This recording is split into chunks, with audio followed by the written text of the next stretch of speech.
কবি গৌরী মৃণালের কলমে শ্রী রবীন্দ্রনাথ ঠাকুরের প্রতি শ্রদ্ধাঞ্জলি, তাঁর কথায় তাঁর আলোয়। আজকের পাঠ বিন্দুর পত্র। আমি বিন্দু, তোমাদের সেই বিন্দু। চিনতে পারো আমাকে কবি? সেই কবে যেন তোমার কলম আলতো ছুঁয়েছিল বাঙালি ঘরের এই কালো কুৎসিত মেয়েটাকে।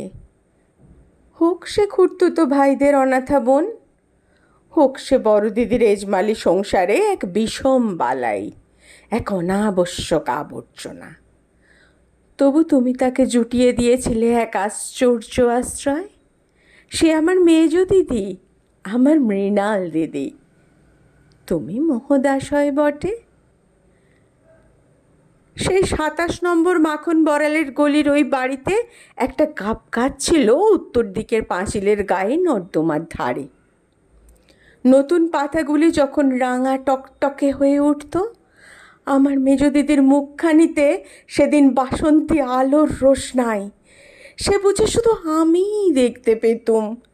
এই অভাগা দিনহীন মেয়েটার হৃদয় পেয়েছিল এক কমল হিরে। সেও তোমার পরম দাক্ষিণ্য।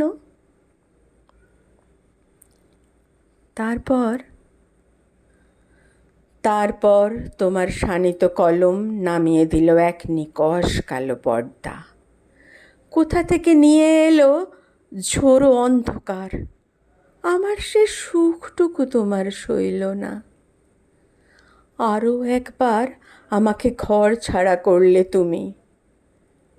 ঘরে, বাইরে, শরীরে, মনে, আকাশে, বাতাসে ধেয়ে এলো উথাল পাতাল দুর্যোগের ঢেউ, অন্ধকারের ঢেউ, আগুনের ঢেউ।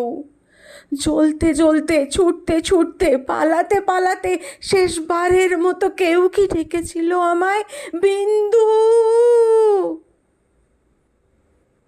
আমি মরলুম, মরে বাঁচলুম।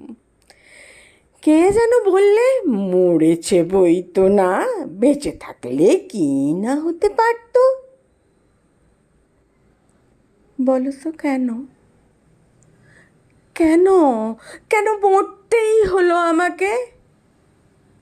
এই সংসারের অন্দরমহল থেকে, অতি তুচ্ছ ইট কাঠের আড়াল থেকে, তার সমস্ত বাঁধা নিয়ম, বাঁধা অভ্যাস, বাঁধা বুলি, বাঁধা মারের হাত থেকে কেন বেরোতে দিলে না?